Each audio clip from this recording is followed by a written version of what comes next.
Hello, everybody. Hello, hello, hello. Blessings to you, everyone. Thank you for joining. I appreciate you joining. I am happy that you are with me. I am reading. I am in the book of Luke, and I want to look at some of the miracles that happened. Um, we're going to talk about Jesus calming the storm. And then we're going to read about Jesus restoring a demon possessed man. And then Jesus raises a dead girl and heals a sick woman. So that is where we are. I am in the book of Luke, chapter 8. And I am starting with verse 22. Jesus calms the storm. One day Jesus said to his disciples, "Let us go over to the other side of the lake." So they got into a boat and set out. As they sailed, he fell asleep. A squall came down on the lake so that the boat was being swamped, and they were in great danger. And the disciples went and woke him, saying, "Master, Master, we're going to drown." He got up and rebuked the wind and the raging waters. So now we're moving on. The storm subsided. The storm subsided and all was calm. So the storm stopped. "Where is your faith?" he asked his disciples. In fear and amazement, they asked one another, "Who is this? He commands even the winds and the water, and they obey him." And I am reading in the NIV version.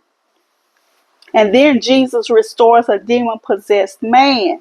They sailed to the region of the Gerasenes, which is across the lake from Galilee. And when Jesus stepped ashore, he was met by a demon possessed man from the town.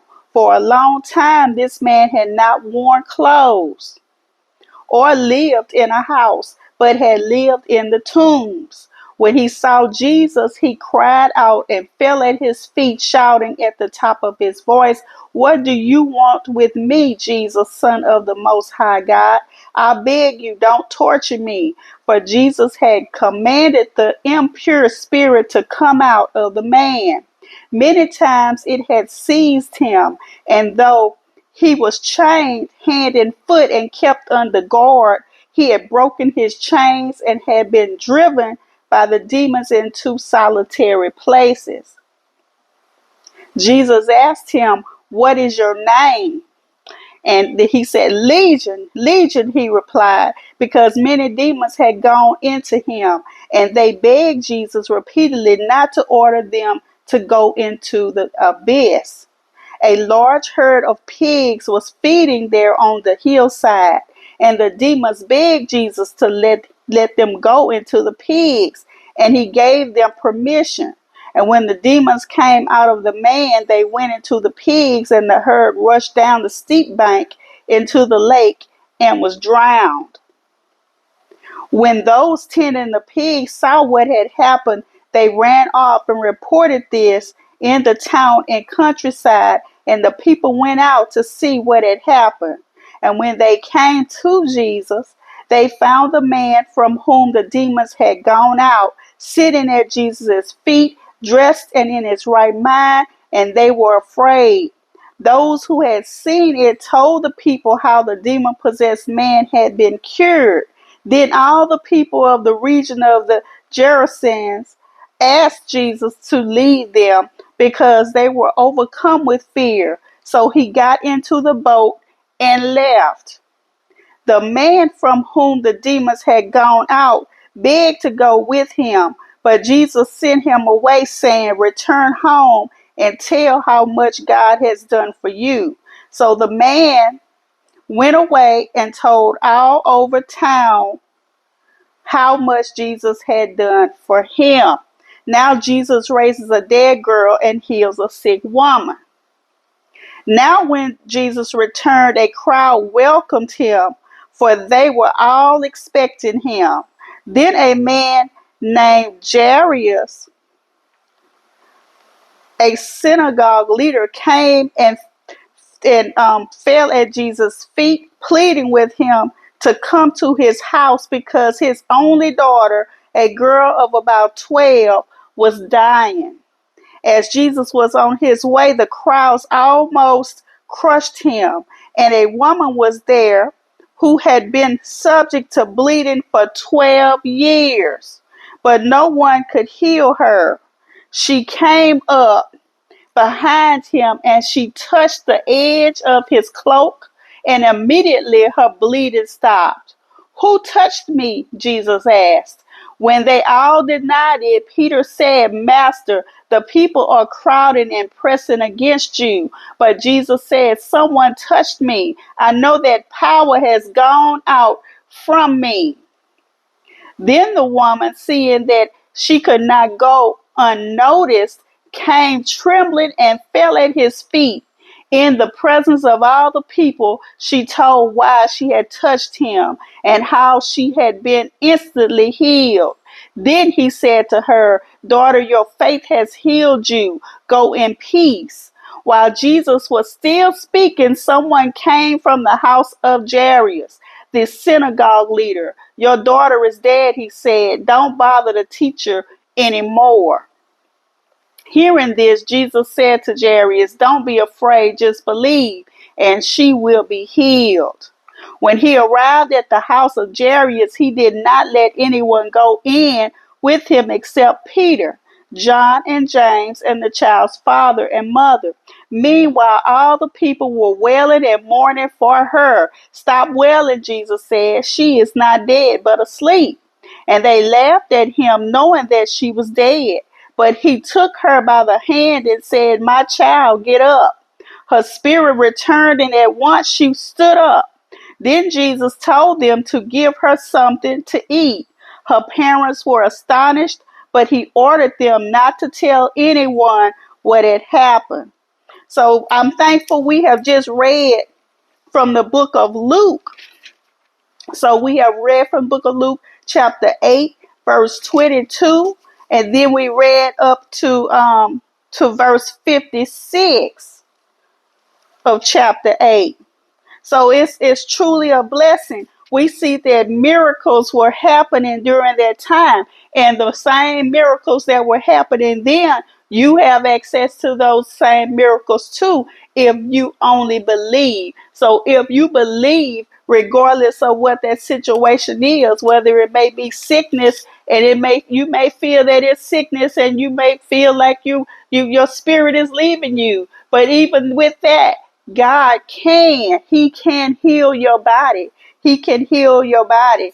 Just as the man that was suffering from the demons, whatever that spirit may be that you are dealing with, something that you think you may have to live with or don't recognize a way out. There is a way out, and the name is Jesus. Call upon the name of Jesus. And sometimes they may be stubborn. That situation may not want to leave. It may want to hang around.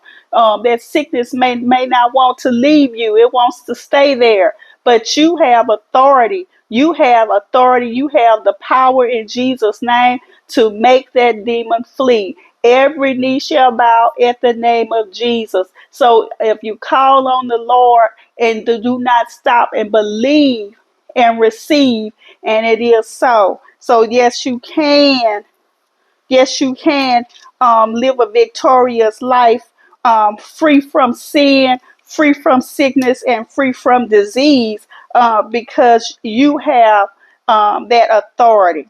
So just as that Jesus calmed the storm, he can calm that storm in your house if you call on the name of Jesus. Sometimes we accept things as they are because we feel that there is no way out. But yes, there is a way out. And even something as common as smoking. Some people are smoking and they say they want to stop, but they feel that they cannot stop because they have that urge. because they want the cigarette.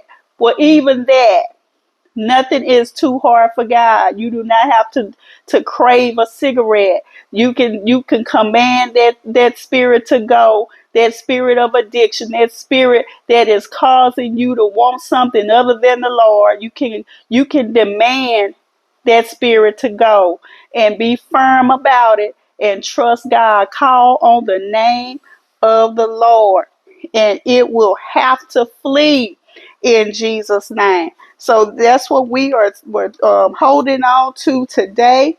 I know that miracles are still happening. Miracles are still happening today. Demons are still being cast out today. And if you don't like this teaching, that means that you may have something that needs to go in Jesus' name. And we command it to go now in Jesus' name because the enemy has no authority over what we are doing, what we are saying, or the content that we are putting out. So if that is the case, if you find yourself sitting there and not believing and wanting to be sarcastic or wanting to be mean and to tell me that I don't know what I'm talking about, that tells me that there's a spirit there that needs to be bound up. Do not say a word. Just go now in Jesus' name. We have authority over the enemy. And don't you forget it. You have authority. Walk in your authority. So you do not have to settle for anything that the enemy is doing in your life.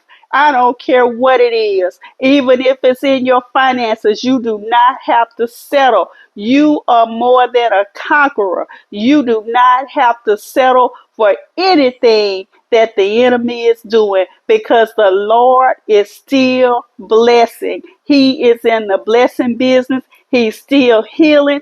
He's still providing. He's still setting the captives free. We don't have to do anything in our own strength, but we do it in the Lord's strength in Jesus' name. So I pray that this has blessed you. Make sure that you like and you share. And we are continuing on with our Bible scripture reading. We are continuing on with our challenge. So even if we are not online, it does not stop you from doing the challenge. Go ahead and challenge. You are not challenging for show. You are challenging to strengthen your spirit, man. You are growing in the spirit and you are getting in stronger. You're getting stronger and stronger. And as you get stronger and stronger, the enemy is getting weaker and weaker. So go and be great. Have a wonderful day, everybody. In Jesus' name, be blessed.